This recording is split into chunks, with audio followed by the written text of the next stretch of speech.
Hello, folks, and welcome in to the latest episode of the Dribble Drive podcast. Your hosts, Austin Render, Dalton Shetler, with you here on this fine Monday morning.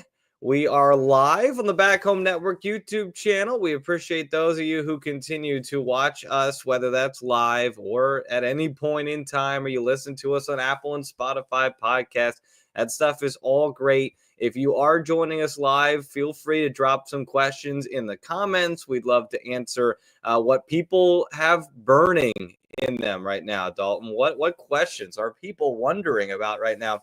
Big Ten women's basketball. But Austin Ritter, Dalton Shetler here with you, episode 80 of the Dribble Drive. If you're not following us on X, please do so. Dribble Drive WBB keeps you posted on what's going on with the podcast. We put out a lot of graphics, try to keep you posted just on what's going on in Big Ten women's basketball in general. Dalton, how are you? You were in Chicago pretty late last night. How's everything for you? Man, between all the road trips for Michigan State women's basketball meets selfishly, it's 35 straight days between home games for MSU women's Oh, basketball. So, yeah, suitcase is loaded, and we're just to wow. go wherever the wind blows us. Because you're off to Cherokee this weekend, right? That's right. So our last home game was against Oakland on November 23rd for Michigan State women's basketball, and the next home game is December 28th against Rutgers. So, Oh my yeah, goodness. no, it's gonna feel weird when we get back to the Breslin Center. Wow. Okay. And then right after that home game, you've got the Dribble Drive Super Bowl down here Oh, in let's go. Bloomington. Oh, For all the marbles. Dalton and I All of are them. gonna go. I'm gonna get him. I'm gonna slip him some things when we go out the night before, and maybe Michigan State will take it. No, I'm just kidding. But we're gonna have a great time. That's less than a month, 2 weeks, 2.5 weeks away. It's crazy. 2 weeks from Crazy. Thursday, we got the Dribble Drive Super. It's early this year. Last year we had to wait all year for it. This year it's early. We got a lot to get to today. Not necessarily a ton of on the court stuff. A lot of teams are playing what people would coin as bye games right now. A lot of the directional schools, a lot of teams from the smaller conferences. You're getting your wins, you're getting your confidence built up. Big Ten play looms in a couple of weeks, and so you're just trying to get healthy, get confident, and that's where a lot of teams are. Let's start though, Dalton, with the Iowa Hawkeyes, because they are not doing that right now. The Iowa Hawkeyes are playing some big time basketball. They played Iowa State this week. We're going to preview probably the biggest game of this coming week is Iowa against UConn. But Iowa took on Iowa State in Ames. This game was extremely fun to watch in the first half. Back and forth, both teams making plays. Audie Crooks was doing everything. Chit Chat Wright was sensational in this game with a career high for her. And they just kind of kept trading blows. And then the third quarter, Iowa State did what they do, and they got that crowd. The Hilton Magic kind of started to feel itself there, and it felt like, okay, Iowa State's going to put this thing away. They're running away with it. Iowa was in all sorts of foul trouble. Ava Hayden couldn't get into any sort of rhythm. She was on the bench a lot. Hannah Stolke dealt with foul trouble. And yet here comes Iowa in this fourth quarter surge, and they made this thing a ball game, and give their guards a lot of credit for keeping them in this game. They didn't get the win, Dalton, but I came away impressed with the fight of Iowa, impressed with the fact that they showed that even with their bigs in foul trouble, they could find a way to get back into this game. Iowa's not a national title contending team, and I don't even think I'd put them in the top tier of the Big Ten quite yet. But this team's got a lot of ways they can win, and you give up 3 double-doubles to the Cyclones with Crooks, Brown, and Williams. That's tough to overcome, and they nearly did it.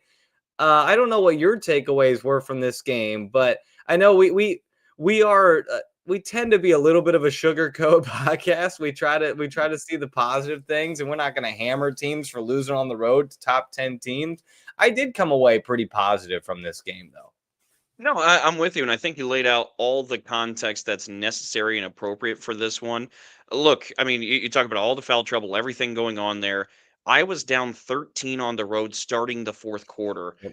and they end up losing by 5, and that doesn't even explain how close it really was towards the end. Iowa had looks to Yes. tie it up, to take Yep. leads. Like they put themselves in a spot to maybe win that game against a really good Iowa State team. To your point, Austin, I now believe the Hawkeyes are much better than I thought going in. And not that I thought they would be struggling or anything like that. We just talked about, look, in a Big Ten conference that's as good as it's ever been, it's kind of hard to figure out where teams might stack up. Iowa stacks up above some teams that maybe we put them in company with. I think they've proven that to this point. And I think really the big reason why, you're seeing a lot of effectiveness and productiveness out of Ava Hayden. You mentioned her a moment ago. We know Hannah Stolke, right? She was on Team USA for the America Cup. She's a star. But Chit Chat Right takes this team, Yep. this roster to a different level. And I think, Austin, when we were taking a look at this Iowa team before the season, we said, okay, who's going to be the scorer? Because it's been Caitlin Clark, and then you go and grab Lucy Olson, who's fringe All-American type caliber Yep. player. And so who's going to be the one to fill it up for Iowa? And what we're seeing so far is Chit Chat Right's the real deal. Yep. Like Chit Chat can absolutely carry this team in scoring to the heights that they need to go. So I'm coming away much more impressed with Iowa than I thought I would be to start the season. So a tip of the cap to Jan Jensen. She's done it again already. Yeah, this Chit Chat Right unlocks a lot of things for this Yeah. team, and she fits well. I thought Rebecca Lobo hit it really well during the game on the call for ESPN, where she was saying like they want her to be a little bit more aggressive. She's a pass first guard. She always has been, but they want her to take the shots when they're there. And she was doing that in this game. It was knocking them down, 3-pointers, elbow jumpers, getting to the bucket. It was a complete game from her, a career high 21 for Chit Chat Right. If they get that out of her, and then when we had Matt Park on a couple weeks ago, he said, look, there's just some players like that you kind of know what they are. Like Taylor McCabe's a 3-point shooter. She's Mhm. not going to be somebody they ask to go and create baskets for them. That's where Chit Chat Right steps in and becomes that facilitator, becomes the generator, somebody who can get to the basket. And then you can kick it to the Fear Box and the McCabe's of the world for jump shots. And that's where things change when Chit Chat's playing the way she was. You had 4 in double figures, Wright, McCabe, Stolke, and Fearbach. Stolke and Hayden both fouled out in this game. I mean, Audie Crooks is going to do that to a lot of people. She had 30 and 10. She's very difficult to defend. I thought it was interesting. We were on the coaches show last Monday with Terry Morin, and we were talking about the Iowa State game, and she said, I feel like I've coached that team before when it was Mackenzie Holmes inside, and then you're surrounded by Parrish and Moore McNeil and Scally off the bench and Garzone and Grace Berger. And it's like, gosh, you do forget how good that team was. But a team that your Spartans slayed, by the way, one of the 2 teams to take them down. And Iowa was the other team. And so Iowa has kind of seen that before, in the Big Ten. But yeah, it's really hard to beat when you got Audie Crooks doing what she does, and you get Brown and Jada Williams is a game changer for them. 11 points, 12 assists. She's a real star. So I think Iowa played this game hard. They didn't shoot the ball exceptionally well in this game, but they were in it. Like you said, they could have folded. They were down 13 going to the fourth quarter in a tough environment. They found a way to make this game very interesting coming down the stretch, had some shots to tie it, couldn't get them to go. But I would say a pretty good thing overall for Iowa in this game to come away with that. And again, they're going to get tested this week with UConn. And we're going to talk about our top 5 coming up a little bit later in the show. But I think what you said is spot on with the tiering. Like, I think there's a definitive top 2 probably in the league. Yep. And then I think there's a definitive next 2 in the league. And then I think it's kind of everybody else behind them. And I think Iowa has separated themselves, at least for the moment, from some of those other teams, kind of 5 through 8 or 9. A team in that 5 through 8, 9-ish range is USC. This was a tough one. This was not good from the start. This was never a game. UConn came out and blitzed them early. I got to be honest, I was shoveling my driveway because we got a few inches of snow Saturday. So I was trying to take care of that. I came in, I was like, okay, let me take a look at what's going on in this game. And I didn't even turn it on because it was like, oh my gosh, it was like 51-18 or whatever it was. And Right. it was over quickly. And going back and kind of looking at it, USC just they turned the ball over too much. This has actually been a bit of an issue for USC in their biggest games of the year, the turnover bug. And I think when you don't have Juju Watkins, they're still figuring out who has the ball in their hands. And typically it's Jazzy Davidson. And with that's going to come some freshman mistakes, some turnovers. Jazzy Davidson was 3 for 13 from the floor. Kennedy Smith was 5 for 15. London Jones was 3 for 10. They shot 30% from the floor, 21% from three, 20 turnovers. And look, UConn's going to do that to a lot of teams. We already saw them do it to Ohio State earlier this year. And I think you and I both agree USC's good. They're not great. And I think that's totally fair because your superstar generational talent is sitting on the bench right now, rehabbing a torn ACL. So you get why USC is having these growing pains, having these issues. And I think they're going to be a fine team. They're going to be top 5 or 6 in the Big Ten, more than likely come season's end. But there is a gap between USC and the best in the country. And that was on display in the Galen Center. You thought, okay, UConn's got to travel across the country. USC gets to play them on their home court. It'll be juiced up, and it fell totally flat for USC. I think this is a good team, but they have some serious flaws when it comes to competing against the best teams on their schedule. I think that feels spot on because this team defense can carry the day for a while for USC and in a lot of games. But Yep. when they face up against UConn, like to your point, there is a talent gap between what the Huskies have and what the Trojans have. And when you have your best players going a combined 8 for 28 between Jazzy Davidson and Heckle, that's going to be too much to overcome. They scored a combined 26 points. That's more than half of what the team still had with Yeah. 51 total. And so to compete with the very best, USC is going to need like all-American type performances from Jazzy Davidson and from Mhm. those players. I think that's a lot to ask for. I still think they are a very good team, but the part that really interests me because you bring up the talent gap with losing a generational player like Juju Watkins.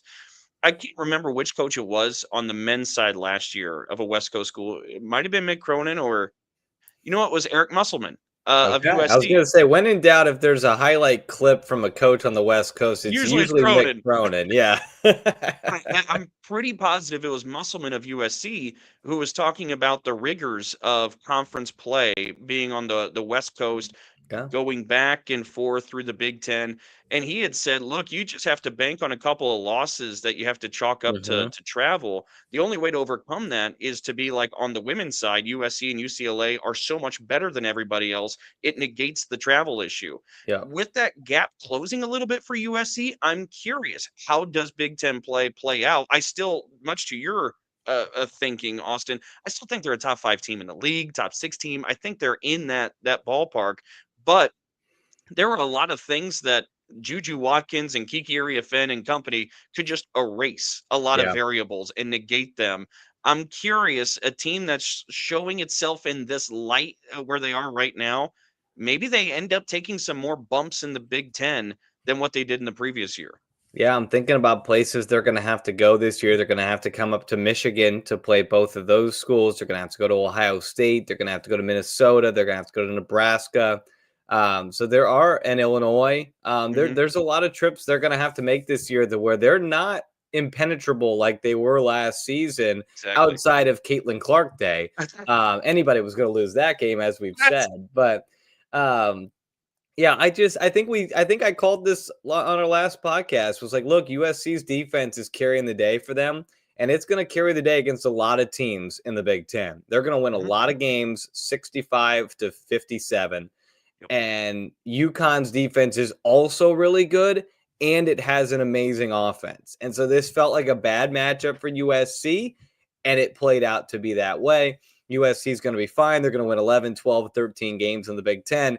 But when they go up against the Michigans, the UCLAs, the Marylands, who have good defenses but can also put points up on your good defense, that's when I wonder, can USC keep up if the game gets to be first to 70?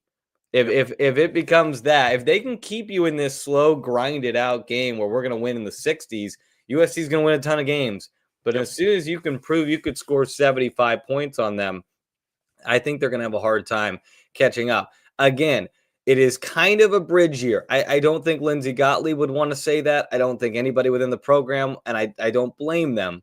They are terrifying next season. If Juju Watkins comes back from this healthy, you're going to have Jazzy Davidson. You're going to have Kennedy Smith. You're going to have the number one recruit in next year's class. They are terrifying to think about what they could be next season. So if you're a USC fan, you just want to have this season where you beat the teams you're supposed to. Maybe you lose to some of the best teams in the country, but you have a solid year. You develop Jazzy Davidson, you develop Kennedy Smith, and then next season, they're just frightening to think about what that team could look like. And no, you're right. And that's the other thing too, because that part is around the corner and really scary. But how many teams could you take the best player off and still be competing top 5 in the league? Yeah. Like, really, it speaks a lot of the volumes of depth that USC has, that they're even in these conversations with losing one of the greatest basketball players the game has seen. I think we can already proclaim that with Juju Watkins. She comes back, it's lethal. Absolutely. Well, Bad news to the Big Ten. let's run through some other scores that I thought were noteworthy from the week. We've got my Alexa is for some reason talking to me from across the house. Illinois 70, Missouri 62. Bragging rights go to Illinois. This was a fun one. It's always fun when you get a rivalry matchup, obviously. Illinois is a team that I think is good enough to be middle of the pack in the Big Ten. I think they're going to have some moments where they look young because they're the youngest team in the conference. But I think Shauna Green is going to bag any win like this on the road in a rivalry matchup. She's gonna take this. Whether it was by 5 or 30, they've now won at Florida State and at Missouri in the non-con. And again, those aren't teams that are going to be Sweet 16 teams, but I mean, maybe not even tournament teams, but to win on the road with a young team. Gretchen Dolan continues to play good basketball. Maddie Weber's been great in she's kind of accepted her role, which is to come off the bench. She's certainly going to give, if anybody can give Dugalich a run for 6th player of the year in the conference, it's probably Maddie Weber with the way that she's playing. But I really think that Illinois is a team that I was high on before the season, and then I became less high on when it kind of came out with all those injuries. They go out to Oregon State, they fall flat. They're a young team, felt like it was going to be a long year. And now I'm kind of back in, having seen them in person and the way they blitzed Indiana.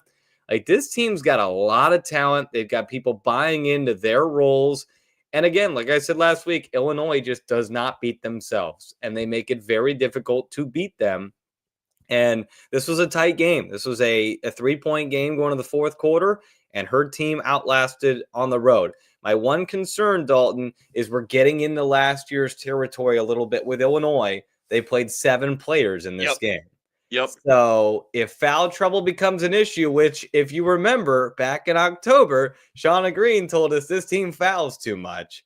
It hasn't totally come to fruition yet. They are fouling a little bit, but if they get into foul trouble, if they suffer any more injury issues, it's another year where it kind of feels like it's a small rotation for Illinois.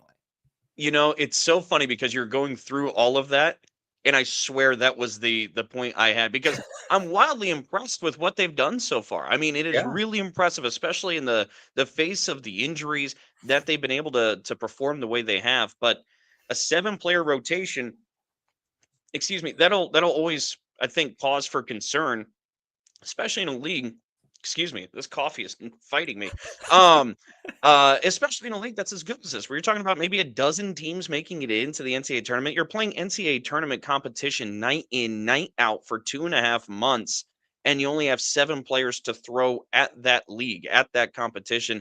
I think that's always concerning, but I don't necessarily ring the alarms, because Shauna Green could hear that concern and say, Well, look at the other years I've had here in Champaign, and we've been able to navigate with Yeah. these short rotations. So I don't really know what to do with that because I think it's a rightful concern. But Shauna Green's been able to defy the odds with that exact concern year after year already. Yeah, last year's was made up of more veterans. Hmm. This year, it's a Yeah, little fair. bit younger of a rotation. So, can Fair. these young players play these minutes all season? That's the question for Illinois. But right now, it's working. And again, I don't expect them to be finishing fifth in the Big Ten, but I think they Right. can finish seventh, eighth, ninth, and be an NCAA tournament team, win another game in the NCAA tournament, and just continue to show progress under Shauna Green and what they've built there. The fact that we've risen these expectations at Illinois to where we're like, I don't know, like we're worried they might be an 8 seed like that's where you know that Shauna Green has done an exceptional job with this program, that we're now having those conversations about Illinois. If you're joining us live, we appreciate it here on the Back Home Network YouTube channel. Leave a comment, let us know. Just because I am selfish, I'm going to throw this comment up there from Pettigrew. Go IU, Heisman Doza. We are still celebrating here in As you should. Bloomington. Let's run through a couple other games. Washington, this was scary. If you're a Husky fan, this was a 9-point Green Bay lead going into the fourth quarter, and Washington flipped the script. They were actually down 11 because Green Bay scored the first basket of the fourth quarter. It was an 11-point game early in the fourth, and in about 3 minutes, they had pretty much erased it. Savia Sellers was very good in this game. 30 points, 7 made three-pointers. Ella Dean still looks like she's kind of working her way back. Yeah. But this, Dalton, appears to be Savia Sellers' team. And I think if you truth serumed Tina Langley and you asked her, can you take positive out of Ella Dean's injury, she would probably say yes because of the way that Savia Sellers has had to play with her gone. And that's going to carry a lot of positivity, I think, into the rest of the season for Washington. I do, obviously, you have concerns when a team like this plays this tight with Green Bay. You're like, okay, what's going on here? But they pulled it out, and a win's a win, and you're going to figure it out as you go. They shot pretty well, 51% from the floor, 14 of 29 from three, double figures, including a double-double from Avery Howell. Yulia Grabovskaya had a really nice game. I think the defense is probably the more so the concerning thing here if you're a Washington fan, but they put the clamps on in the fourth quarter, figured it out, only allowed 7 points over the last 9+ minutes of this game, and they get the win. I don't think I have any super big alarm bells, but it was certainly a score that made me kind of do a double take and figure out what happened. I was gonna say I was watching this one on the way to Chicago for the game that I called over the weekend. And look, we've monikered it. I don't know if she would embrace the nickname, but microwave. Savia Yeah. Sellers is a microwave. When she gets hot, and she drops a 30 burger in this one. To your point, I'm curious as Ladine gets back and maybe gets a little bit more comfortable and back to the Ladine that we know and the Ladine that we saw from last year, how it maybe changes Washington. And I think it could change it for the better because if there is a concern that I have of the Huskies, Austin, Savia Sellers takes 19 shots in this game. Nobody else took 10. And Savia Sellers also had 7 turnovers in this game. That's a lot of pressure you're putting on one player to make plays. Now, granted, when you hit almost all the shots and you drop a 30 burger, that wipes away any concern you have for the game. But Yeah. to sustain that consistently, I think that is a curiosity at the very least. But no doubt about it, I mean, hat tip to Xavier Sellers. What she's been doing so far has been amazing. And I think Washington's in a pretty good spot. I do have, I want to circle back for just a moment because you talked about selfishly Indiana football and Fernando Mendoza winning the Heisman. Uh-huh. I was trying to think of this when you brought that up.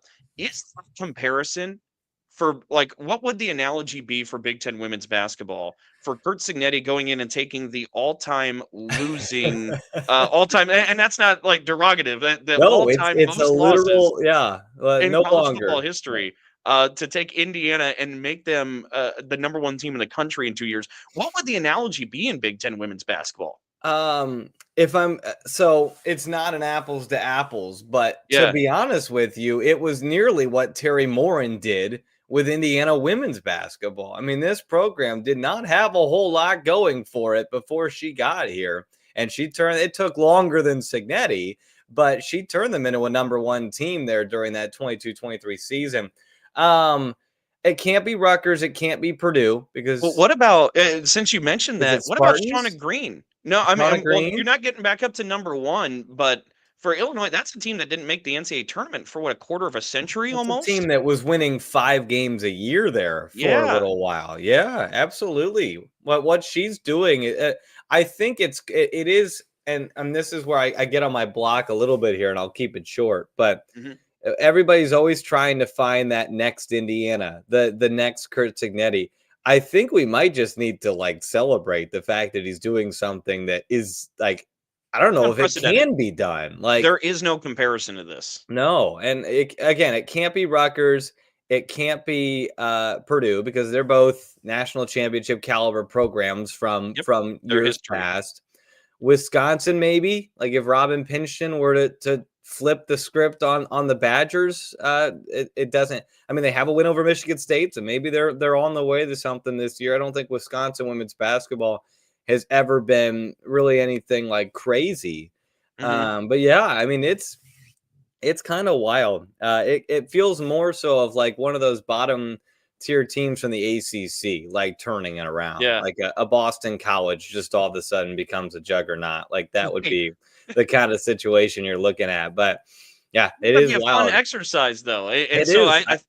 I think I'll settle. I mean, Indiana's a good shout with Terry Morin, but a more dramatic Shauna Green and what she did at Yeah, Illinois, that feels almost fair, like a more exaggerated version of it.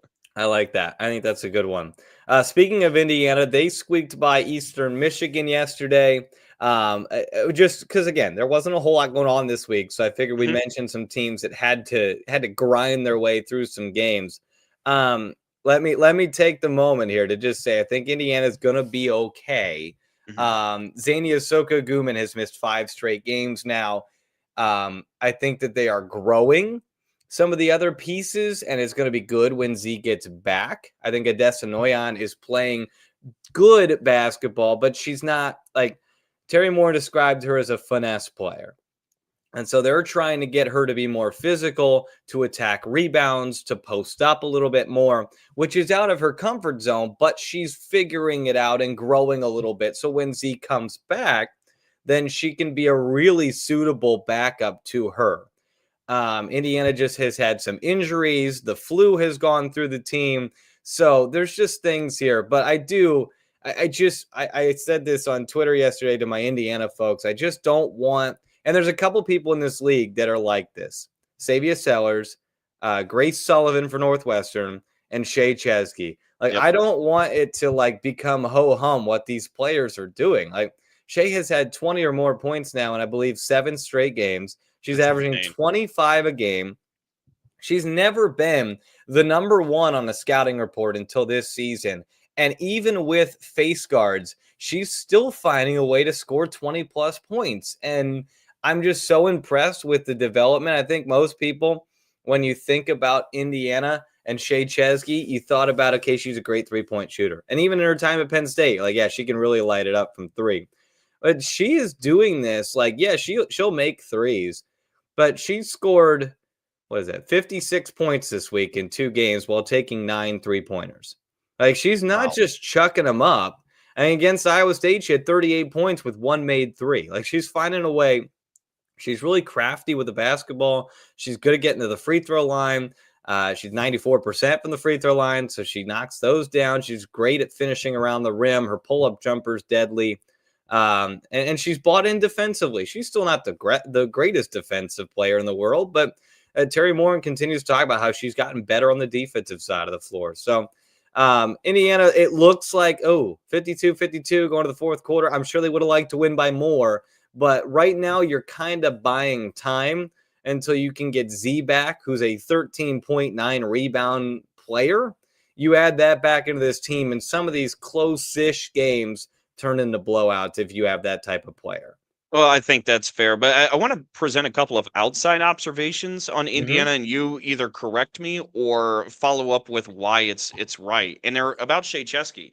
But for Shea, the thing that I've really been impressed with since she got to Bloomington, especially this year, is the toughness. She's Mm-hmm. tougher than I maybe had thought just from what her role was at Penn State and what you saw from her. I feel like maybe that's something she's grown into as a tougher player, but also there's been a couple of games where Shea Chesky has just put the Hoosiers on her back and just pulled Yeah. out some wins. And Yep. for somebody in just their second year in the Terry Morin era, Shea Chesky is under Terry Morin, and it feels like she's grasped the culture and become a leader so quickly there in Yeah. Bloomington. Well, and I think what happened was over the offseason, there was the big exodus out of Indiana, Hmm. and Lene and Shay, who are really good friends, they live right next to each other.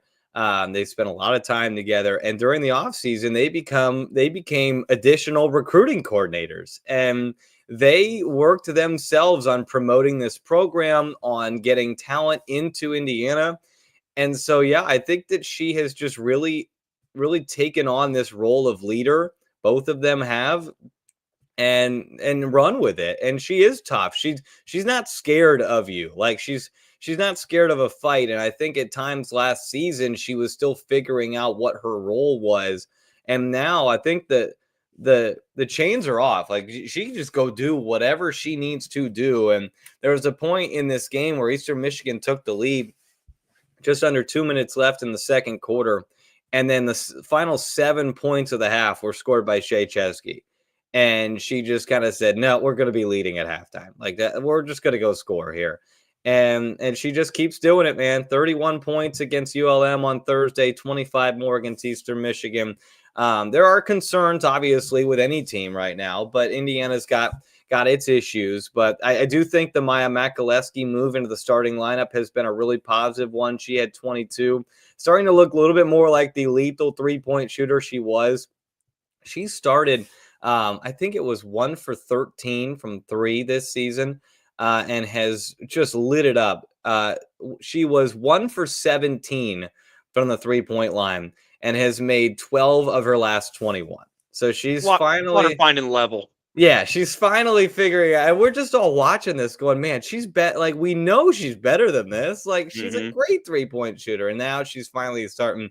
And I said this on the broadcast, and you know this, like every freshman figures college basketball out at a different time. Yep. Some of them it clicks right away. Some of them it takes a whole year. And some of them it's mid-season as they start to play through it. They figure it out. Sounds like she is. Let's jump into our stars of the week here, Dalton. I did not put Shea Chesky on here. She was under consideration, certainly with what she's been doing. But I wanted to acknowledge some career highs this week, Dalton. Chit Chat Wright is on here. I thought her Deserve it. impact in the biggest game of the week in the Big Ten was felt. She was terrific. 21 points, 4 threes against Iowa State. Savia Sellers, we mentioned what she did, kind of guiding this Washington team to avoid the upset against Green Bay. And then Kennedy Cambridge. I think this one will go quiet because again, it's a 25-point win for Ohio State, but a career high 23 for her in the win over Toledo. Jelani Cambridge also tied a career high in their game earlier in the week by scoring 33. So the Cambridge sisters had a very good week for Ohio State as that team continues to kind of gel and look better than I expected them to look. That Toledo game was tight. It was a 4-point game of the half. They figured it out in the second half. But I wanted to give some other people some shouts there with Cambridge and Chit Chat Wright. Maybe not like your 31 points that Hannah Stolke scored the other night or the 31 from Shea Chesky, but certainly meaningful performances for them. No, I think that's spot on. I think this we didn't actually get to talk about it beforehand. We've both been busy, but I agree with this list for whatever that's worth. But I think you're really nailing on to something too as a sidebar. The Cambridge combo in Columbus, like it's starting to really kind of figure itself out a little bit. And to your point, like look, the media, the coaches, I think both put Ohio State number 5 in the preseason. Mm-hmm. You and I kind of we scratched our heads and we're like, it just feels like there's more returning Yeah. cores at other places. And if you're judging off of what you know, not so sure that you're so high on Ohio State at that time. Now they're starting to prove themselves and prove why they were so sought after or highly touted in the preseason by different people.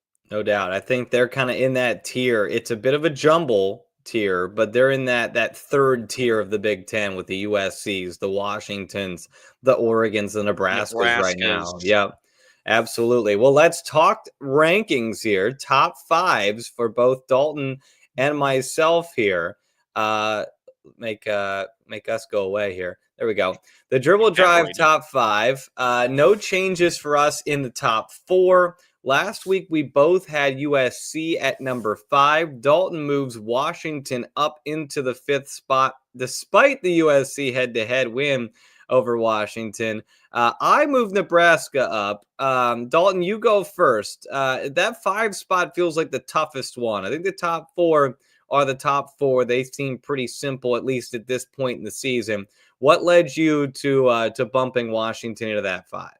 No, I think that's fair. I felt pretty good about 1, 2, 3, 4. That 5 spot, I mean, we talk about that tier. It could go a few different ways. Honestly, at this point, I've just been so impressed with Washington. Their lone loss was that head-to-head to USC. And again, last week I had USC there, as did you. But USC in a couple of these games now has left more questions than answers.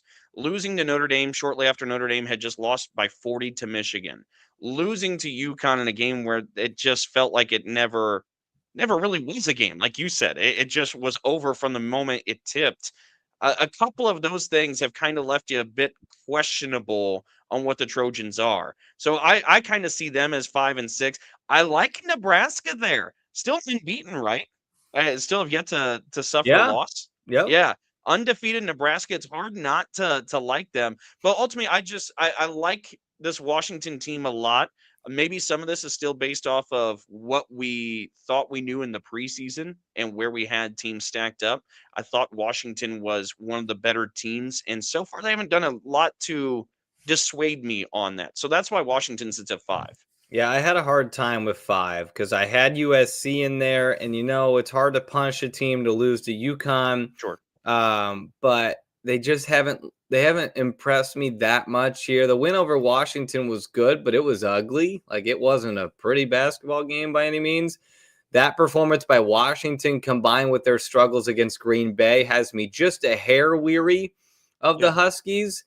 Ohio State, I think they're playing some good basketball. I wasn't totally ready to put them up at 5 because I feel like they also got smoked by UConn. So for me to put Ohio State over USC didn't feel totally right yet because they both have that same loss to UConn. And Nebraska to me is like, okay, I don't know if they're the 5th best team in the conference, but right now they deserve to be in that conversation because they have not lost. And winning is always better than losing. Now, are they playing anybody right now? Not really. The schedule has not been that tough for Nebraska. But again, winning is better than losing, and they're doing this without Natalie Potts, who we kind of are hoping we'll see at some point here for Nebraska, but they just kind of keep producing, and they keep finding ways to win. They're a balanced team. They play a lot of different people. I figured right now, I think you can make a lot of arguments for that 5 spot. I felt like Nebraska deserved to be thrown a bone, and maybe they deserve just in general, not necessarily a thrown bone, but they just deserve to be there with a really nice start to the season for them. No, I completely agree. I think that 5 spot, you can make the argument between USC, you can make it between Washington, Nebraska. I think you can make it between Ohio State, and maybe it's my rose-colored glasses, but I still have an argument. I think that Michigan State is in that tier. Not that they should be at the 5 this week, but I think that is your tier if you're rounding out the teams in that class after that top 4. But we can get to some of that in a little bit too. I can defend that case if you want to push it. Absolutely. Let me jump in here off of our rundown here, Dalton. We Mhm. just got this press release live on the show here. We were just talking about Indiana women's basketball. This is a statement from Indiana head coach Terry Morin. Quote, Indiana women's basketball sophomore guard Valentina Kadlitsova informed the program she will return home to the Czech Republic to play professional basketball. This was a decision Valentina made with careful consideration, and we wish her the best in her next chapter. That's Wow. someone who started the first 10 games for Indiana, and she is leaving the team. So Wow. Indiana has already dealt with Z being out for the last 5 games, and now a 10-game starter this season. is leaving the program and won't be coming back. We hope Z is coming back at some point. Val will not be. So that puts a little bit of a wrench in the Hoosiers' plans for I sure. was gonna say you mentioned that she had been a starter at the beginning of this season for the first 10 games. How does this change the team? Is the biggest thing overall, Austin, right now when you talk about depth of Yes. Indiana between injuries and Yes. everything else? Okay, Absolutely. I mean, Shea is doing what we just talked about. They're still looking for a little bit more consistency out of Lene, but she's averaging 15 a game and giving them good production. Outside of that, though, it's like we need somebody, like somebody to average 10 points a game. And that's obviously Z when she's in there, but she's okay, not right now. And so you're looking for more out of some of these people. And Val was one of those people that was averaging about 6 a game, shooting 3 at 33%. And yeah, to see her just leave is a bit surprising. So that hurts the depth of Indiana. I think Maya Makalewski starting at the 4 was the right decision, and Val coming off the bench. But now you don't even have that bench option. So the 5 positions super slim right now because Z's out and Faith Wiseman's out right now. So you have 2 forwards on your roster, and then Maya Makalewski at your 4 doesn't really have a backup. So now mhm, you've got a freshman of the 4 having to try and stay out of foul trouble and play, and the foul trouble has been an issue for her this season. So that I just wanted to throw that in there because that was hot off the presses there. for sure. I know we have a lot of Hoosier fans that watch us.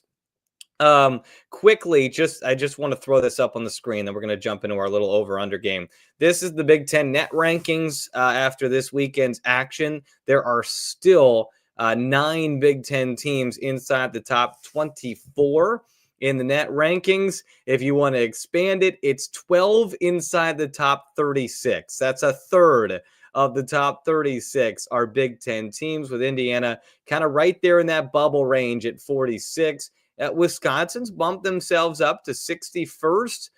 So they're kind of hanging around in that conversation. If they get some more Big Ten wins. I don't think anything shocks me. Minnesota still continues to be a little surprising up there in the top 15, but With they have 3 handled losses. some of these teams they have played, and they obviously were right there with Maryland.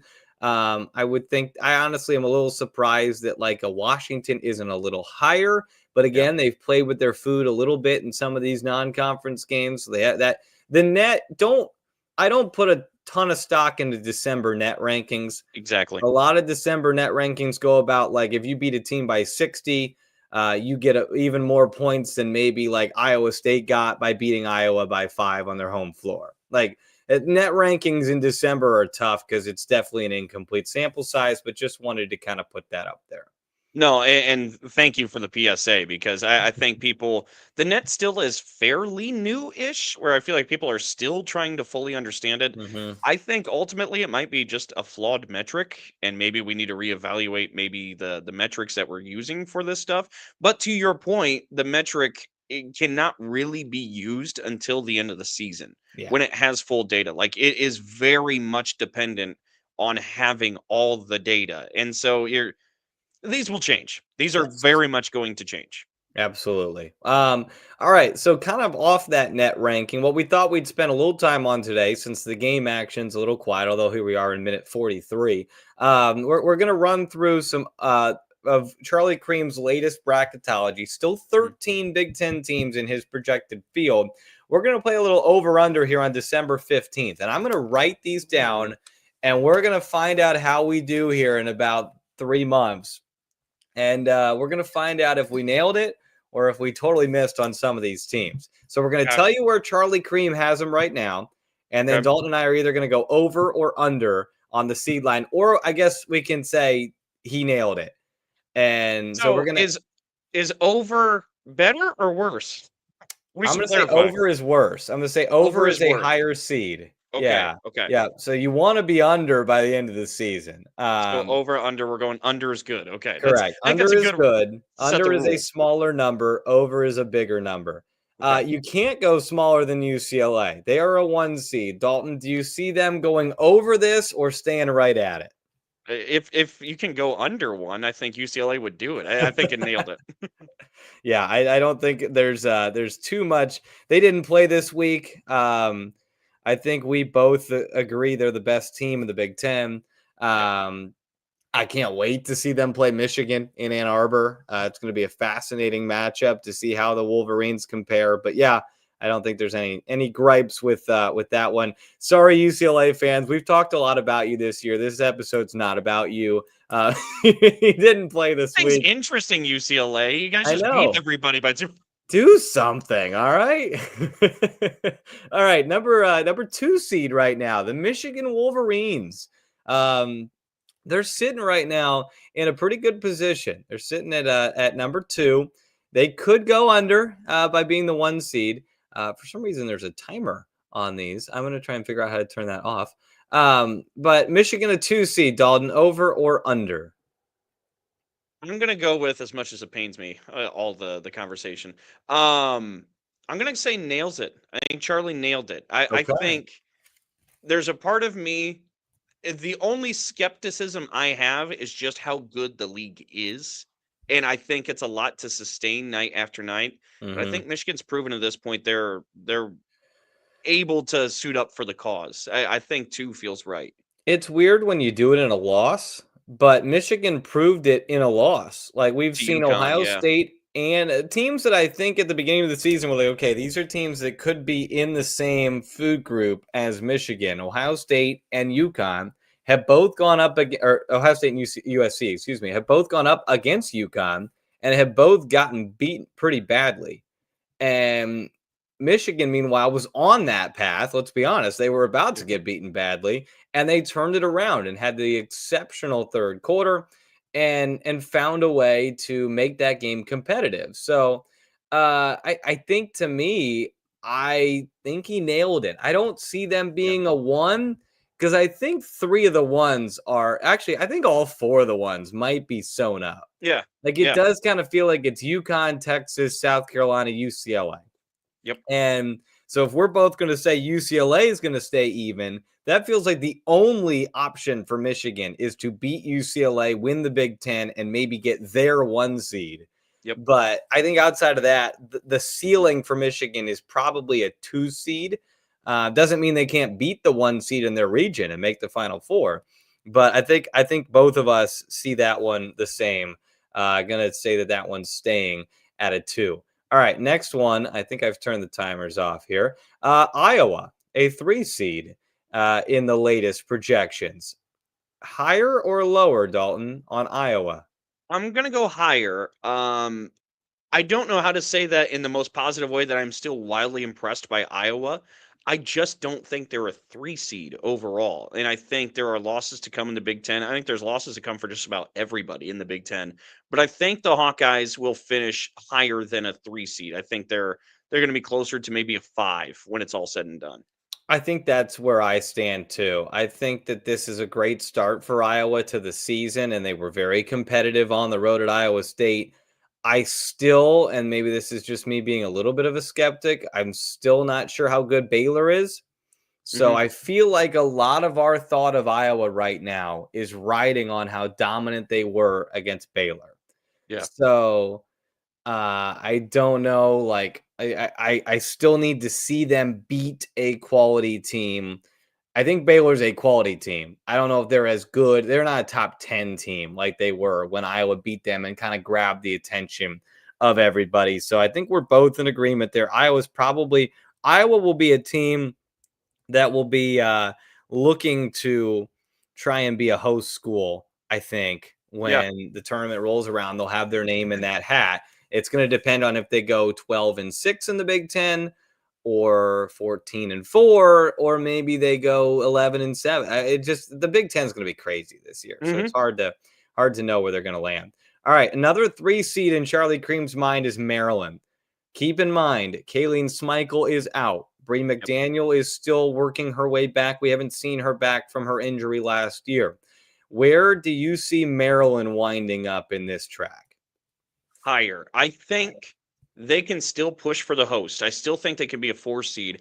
I think the Terps finishing with a 3 seed after losing a talent like Kayleen Smeichel is a tall ask. I think that's a pretty hefty ask. But I do like this team overall. I think Maryland will be able to push to maybe host.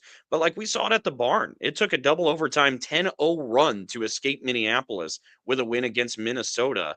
I think Maryland's going to have their hands full at times throughout the Big Ten. But I still think they're going to be in a position to maybe host. But I'm going over. Okay. I think I'm gonna stick with it for now. Oh, okay. Is I this think first that difference answer? Yeah, I think that Okay. Brenda Fries is a cat with 9 lives. I think she just figures out how to, like, okay, you tried to kill her with a ladder, like, now she's gonna figure out how to climb that ladder. Like, Yeah. you tried to pour water on her, she's gonna figure out how to swim. Like, I just feel like Brenda Fries has a way of, like, dealing with things and figuring it out. So I'm going to say they're a 3 seed. I don't think they're high or lower, but I do think that they will stick in that 3 seed. And the Big Okay. Ten kind of needs it. The Big Ten, you're going to see this in a moment. In just a moment, we're going to drop down seed lines. A lot of 7s and 9s in the Big Ten. They need some of these hosting schools that can make runs into the second weekend. USC, keep in mind, this bracketology was made on December 9th. So this was a week ago. Okay. He's going to put another one out, I would assume, sometime this week, maybe. Yep. But I think that in his new one, USC's probably not a 4 seed, but I don't know how the rest of the 4 seeds fared out this week. Over or under USC a 4 seed? I'm going to go over here, factoring in that loss, but also the point that I brought up earlier that I want to give credit to Eric Musselman again for, whether he said it or not at this point. My head has pretty much determined that that's my memory. But that travel will cost West Coast schools a couple of games, and in a year where the talent gap isn't as far for USC as it was a year ago, I'm curious if they get bit by a couple of those. Just the Yep. rigors of Big Ten play. So I'm going to go over. First off, I Googled USC women's basketball schedule, and South Carolina's came up first, which is good. That means Google has realized Anointed.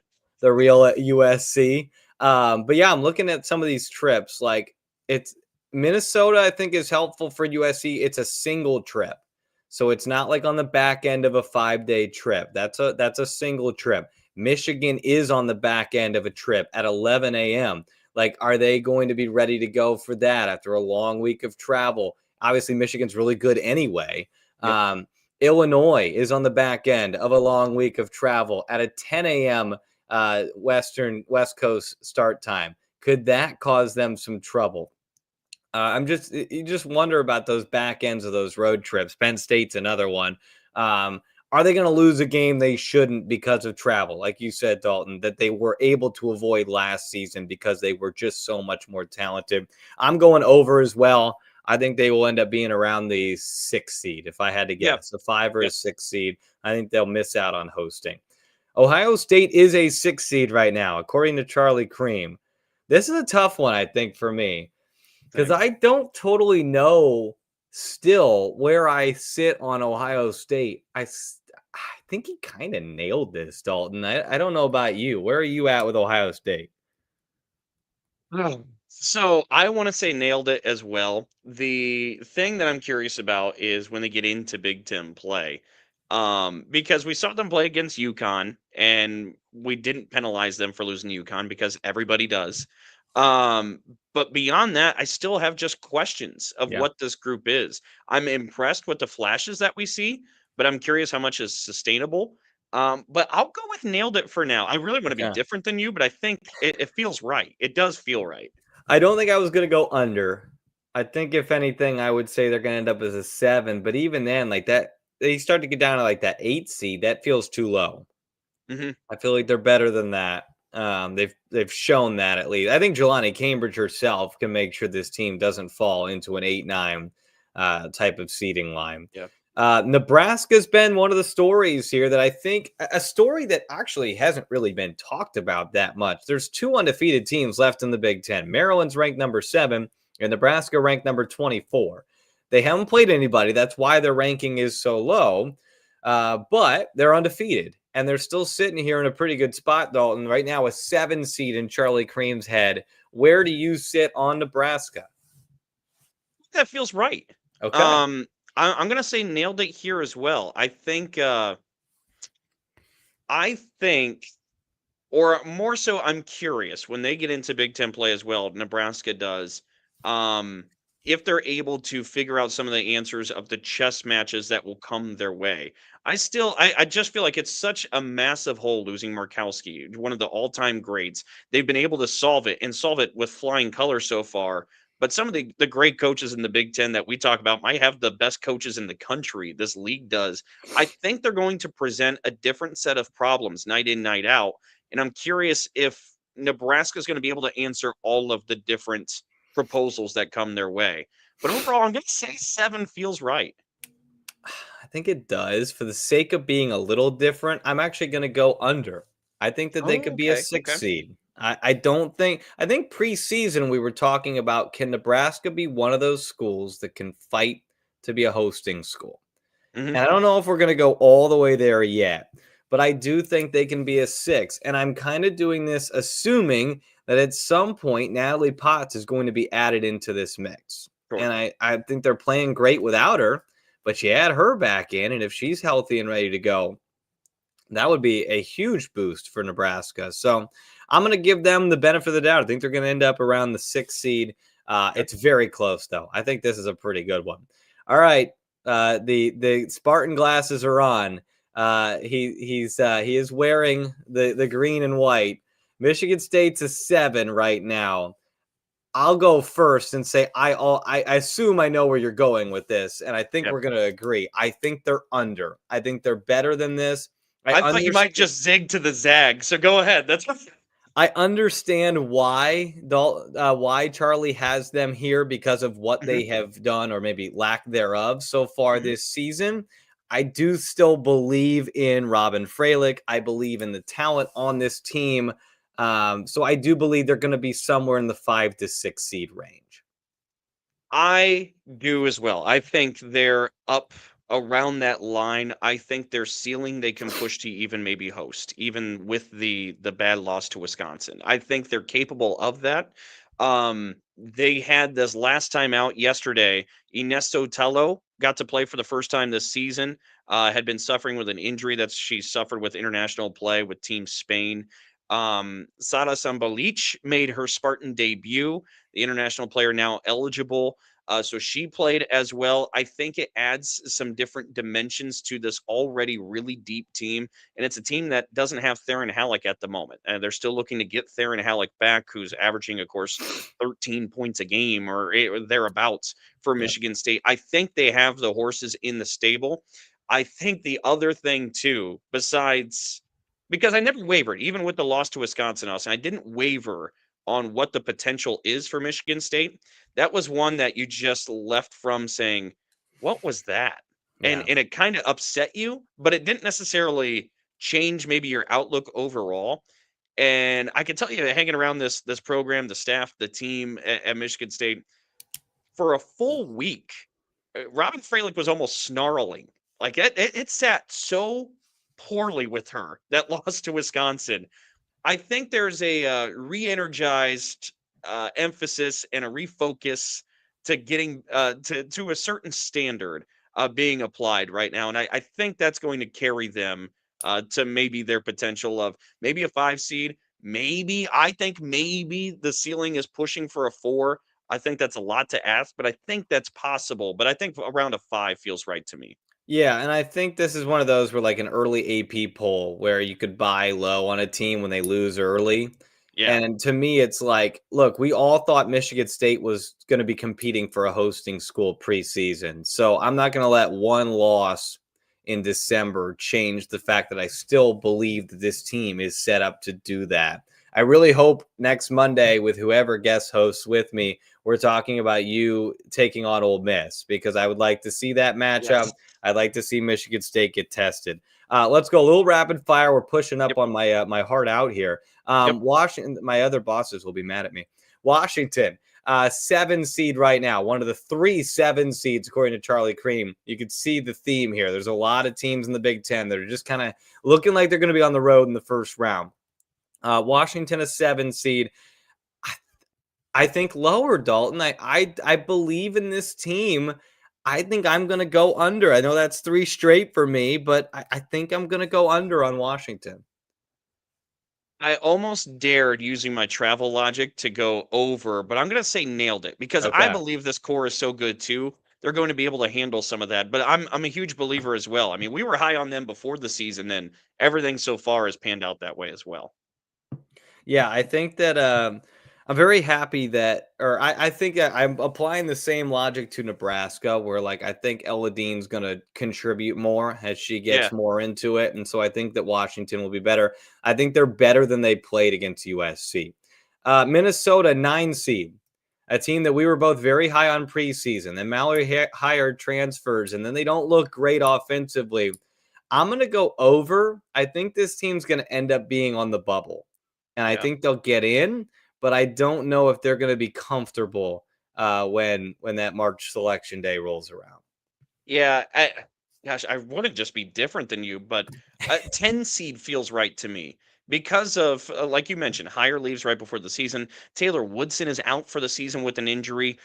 Part of the optimism is what they did to Maryland in the barn, but I think Yeah, overall, you're just asking a lot for another year of overcoming injuries and attrition for Minnesota. And one thing we've learned, Austin, is Don Plitzawhite, whatever the ceiling is, Minnesota's going to hit it. yeah. But I feel like about a 10 seed feels right, just with the lack of depth, given all the problems. I think they'll get in, and that's big because they've missed it the last 2 years, right on the doorstep of it. So I think they will get in. Illinois is a 9. Dalton, I think he nailed this one. I think Illinois feels like an 8-9 participant to me. Where do you sit on them? Oh my gosh, this is really tough. I haven't seen enough of these beforehand. Let's go. I'm gonna go over. I'll be a little bit different. Okay. I think with how young they are, it's a lot to ask that they stick right there, playing 7 players. So I'm gonna go with the logic of that. But if they end up being a 9 or even slightly better, I would not be shocked. I could flip Minnesota and Illinois very easily and put Yeah. Illinois over and say Minnesota's good. I think one of those two teams is going to end up being right on that 9 line. Oregon's a 9 as well. I got to be honest with you. This is still a team I don't know like a lot about. I don't have a fully formed opinion on Oregon quite yet. Where are you at? I'm gonna go nailed it on this one. Okay. Been very impressed with this squad early on. Their ability to score, as opposed to the team last year, which Kelly Graves had talked about. We're going back to Kelly Graves basketball, and it's not going to be just trying to drag you into the deep end of the water and drown you in a 42-40 ball game Yeah. anymore. They do have the ability to score. I'm a believer in Kelly Graves. I'm going to say nailed it. 9 seed. I think they're a 10. I think they're a Okay. 10 seed. I'm going to go with your logic on maybe dropping a game or two away from home that they shouldn't. I Yeah. still think this team is good, but I still think they're susceptible to having a cold night offensively and Sure. getting upset by somebody. So I'm going to go around a 10 seed. Indiana, the second to last team in the field, according to Charlie Cream, they're an 11 seed right now, Dalton. How soon? Do we know a whereabouts on Z's return at all? No, week to Not at week. all. She said she won't be back before Christmas, which is only one more game. Sure. If I mean, look, I'd love to have her back by Minnesota on December 29th. I do feel like the vibes are good around her. So I don't think this is a season ender by any means. I think she'll be back relatively soon into Big Ten play. I'm gonna say nailed it then. Okay. I think if Z's absence drug out through mid to late January, Yeah. it might be too much to overcome for The Indiana. But schedule is so hard in January. Yeah. yeah, and they're already gonna have their hands full with Z. But I think with Z in, it gives them the fighting chance they need in the Big Ten to pick up some of those wins. I'm going nailed it here. Yeah, Indiana's start of their Big Ten schedule here is tough, and I know the everyone's is tough, but Minnesota, Michigan State, both at home, then at Maryland, at Nebraska, Iowa home, Washington home, at Ohio State. That's a bunch of teams in the top 7 seeds of what we're talking about here. They need Z in order to stay afloat. They're going to Yep. play some of the bottom teams in February, but they got to stay above water here I'm going to say the team that signs my paychecks. I'm going to say under. I do think they will make the tournament, but it is going to take a really good coaching performance from this staff because of what we just talked about earlier in the show with Val being out now for the season, Z being out right now. Obviously, when she comes back, she's got to stay healthy and hope that there's not a re-injury there. So I do think it's an uphill climb, but I'm going to be an optimist and say they can slide in as a 10 seed. I think that this coaching staff is good. They've made the tournament now in 7 straight seasons. They've won 20 or more games in 10 straight seasons. And right now, if they beat Western Carolina on Sunday, they're sitting at 11-2. You just got to go 9-9 in the Big Ten to get to that 20 win mark. And I think 9-9 in this Big Ten conference is going to get you in the tournament. Like so 8-10 can. Yeah. So I think that Indiana will be another 20 win team. And when you see Indiana's logo with 20 wins next to it, I do think that will carry some weight and will make sure that they get into that tournament, especially if Z can come back and they play better and they say, look, we got thumped by Illinois, but our best post player was not in that game. We competed with Iowa State, but our best post was not in that game. So I hope that they can get her back and can look back and say, look, and the committee will see that and they'll say they're playing much better now because they've got their full allotment of talent. Real quick, that was a fun game, by the way. Thank you for doing that, Dalton. I've got these all written down, and we'll recheck in on those later in the season. But quickly, just running through some games. UConn is going to take on Iowa Saturday at 1:30 on Fox. This is in Brooklyn at the Women's Champions Classic. Really fun matchup here. I don't know how well Iowa matches up with UConn. It kind of feels a little bit like USC, but I think they'll be better. I think it'll be more competitive. I don't see Iowa winning this game, but it will be fun to see how they stack up with the best team in college basketball. Going back a day to Friday, Washington is at Stanford. Good little matchup here for the Huskies on the road here before conference play begins. Stanford's doing a double dip with their former conference mates. They're going to play Oregon on Sunday at the Bay Area Women's Classic. This is at the Chase Center. It's a doubleheader, Oregon and Stanford, followed by USC and Cal. So a couple of good games there, both on ESPN Sunday night. And one more game, Dalton. I think this is really cool. Joe McEwen going back to George Washington on Sunday. Very cool. Obviously, we've talked about it. Joe McEwen is retiring at the end of this season. This is awesome. Good to see that he's going to get this opportunity to go back and coach at a place that he started his career and just had such great success at George Washington. And looking forward to seeing that. And I'm sure they will receive him very well there at George Washington as a part of his kind of farewell tour with Northwestern. All-time winningest at both. Yes, that's so cool. He gets to coach in a matchup where he's the all-time winningest coach in both. Real quickly, this is the rest of the schedule. Some other ones on there. Penn State's down in Virginia at the For the Culture Holiday Classic against VCU and a very good Richmond team. That'll be a good test there for Penn State before conference season begins. And your Spartans are going to take on Indiana State to start the Cherokee Invitational. And then Monday, which doesn't technically count in this graphic because it starts a new week, you will play either who's Ole the Miss other or one? Old Dominion. Old Dominion. Yep, Old Dominion or Old Miss on Monday. So it's safe to say Dalton will not be hosting with us next Monday as he will be in Cherokee, North Carolina, calling some basketball. But good show today, partner. This was awesome. Absolutely was. I know we're pushing up on the hard out. I'll just say the opener of that Cherokee Invitational on Sunday, Michigan State, Indiana State, 1979, Magic Johnson, Larry Bird.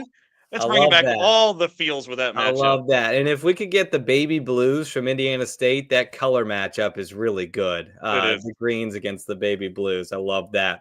Well, we appreciate those of you who have been stopping by and watching us live. We love that. We're on the Back Home Network YouTube channel, also on Apple and Spotify podcasts. Next Monday, we will have a show and we will talk things through, probably not with Dalton Shetler, who's going to be down in North Carolina. But this was a fun one. We've got these over-unders marked down. We're going to check ourselves as the season goes on to see where we hit and where we totally whiff, because there will certainly be some spots that we swing and miss on. But And Austin will have another opportunity next week, but since this will be my last before the holidays, Merry Christmas, Happy Holidays to all of you. It has been a blessing to do the podcast and talk with you all each week. So just want to wish a very merry season to everybody. The next time you and I talk, we will be previewing the Dribble Drive Super Bowl.